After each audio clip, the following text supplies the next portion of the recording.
AM 930 The Light, Edmonton's Positive Talk, and that was Acquire the Fire with the Freedom Song or Praise Song. Well, our scripture this morning is a great scripture. It is 1 Thessalonians 5:16. And it simply says, rejoice always. A little thing there, he says, rejoice over.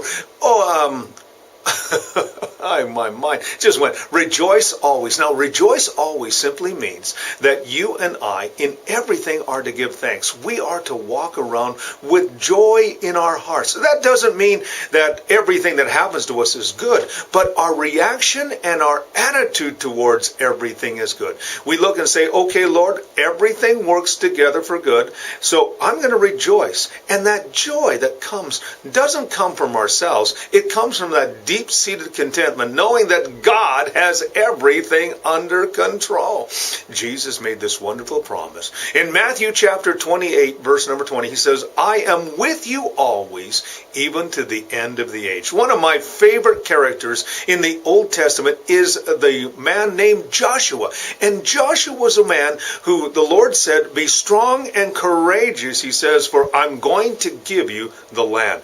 Now, Joshua knew that the Lord was with him. He knew that no matter what he faced, no matter where he went, the Lord was with him. And that gives us the ability to rejoice in every situation, because we know that God is backing us up. One of my favorite scriptures from the Psalms is, the angels of the Lord camp around them that fear the Lord. Those who have an awesome respect for God, the Lord makes the promise that he is going to camp around us today.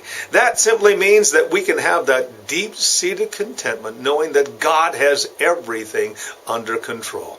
That's what you maybe need to know today, is that God has everything under control in your situation today. So no matter what you face today, good or bad, heavy or not so heavy.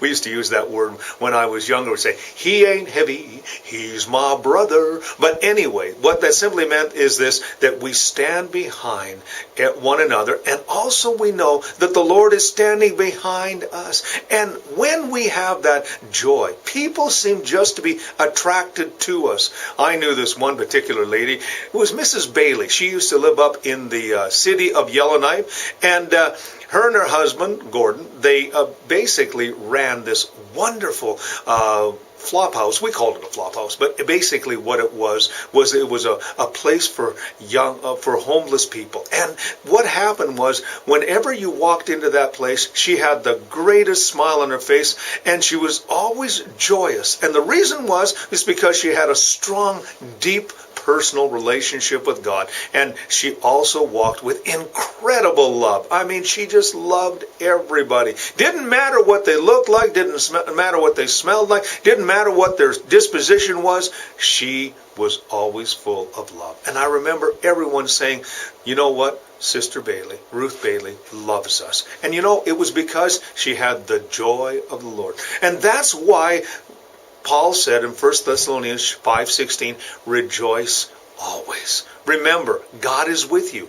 God is going to empower you. God is going to anoint you. He is going to help you in every situation. You are not alone today. You say, well, it's impossible for me to rejoice in everything. You know what? It is impossible. But when you allow the Lord to be the one who leads and guides and directs your inner life, and as well has control of your emotions, you can rejoice always. A great thought here today from AM 930 The Light, Edmonton's Positive Talk. Poured your heart out to God, not just confessing